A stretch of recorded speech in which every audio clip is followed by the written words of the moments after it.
started this whole journey back when I was going into my sophomore year of college. I was 19 years old and I always knew that I wanted to be an interior designer. I knew I wanted to have my own design firm and design really, really nice homes, but I was 19 years old and kind of worked backwards trying to figure out like, okay, how can I get to my end goal? So when I went to college, I cared a lot about what my dorm room looked like. I wasn't like everyone else thinking about what classes I was going to take or the parties I was going to. I was falling asleep at night literally thinking about what bedding I was going to put on my dorm room bed. And I kind of, in that working backwards, was like, okay, if someone cares about decorating their dorm room, they're going to care about decorating their apartment. And eventually those same people are going to care about decorating their homes. So if I could kind of grow up with them, then when I'm really ready to launch my design firm, I'm at that home point. So that's really what I did. I started my blog and I talked all about dorm rooms, and then I graduated and I moved into apartments, started talking about all about apartments. And then I started getting into the home niche and taking on clients. Sometimes 19-year-olds just want to go to concerts. They're barely making it to class, but you knew at that age, this is what I want to do. Yeah, I've always been very forward thinking, for better or for worse. I always say it's one of my worst qualities, and one of my best qualities is that I'm always thinking about the future and not necessarily living in the moment. But it's gotten me to my success right now, so I'm grateful for that attribute. What do you love about this? Oh, I love so much about it. I'm such a visual person, and I really think that the space you live in makes you feel a certain type of way. When I'm in a messy space, I feel like my life is messy. I'm cranky, but when I'm in a clean space, it smells good, it looks good. I just feel a whole lot better. And I've noticed that that's a common theme for a lot of people. And so for me to be able to help someone make their home space and something that they're in so much feel really good, I mean, it's something that I'm honored to do and something I just love to do.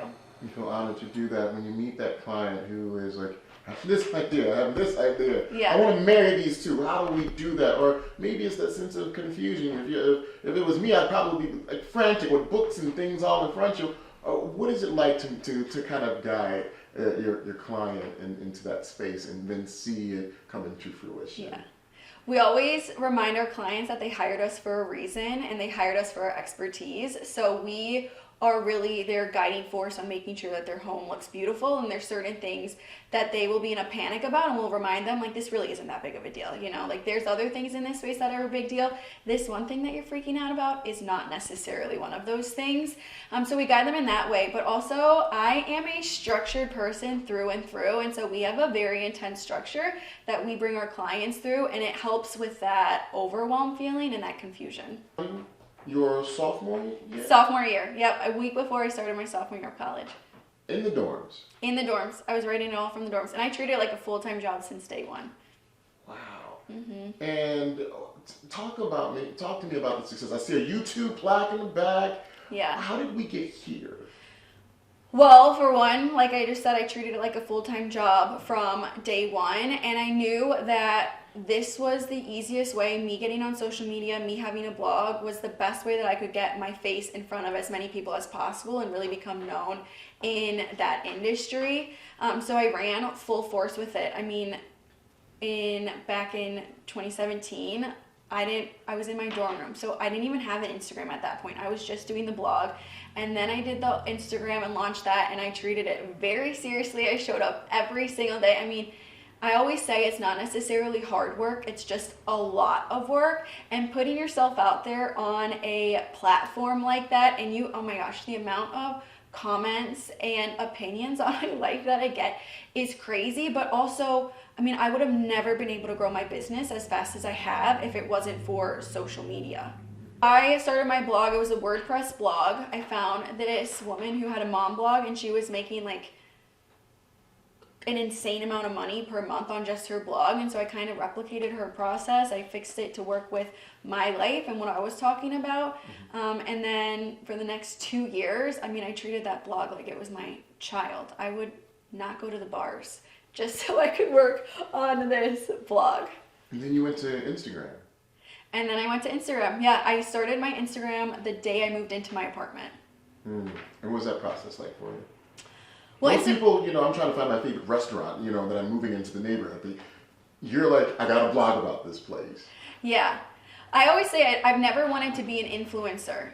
That is not what I want my career to be, but it goes back to the power of social media. I mean, I would have never been able to grow my business to where it is without social media, and so I knew that I had to start an Instagram, and I knew I had to show up every single day.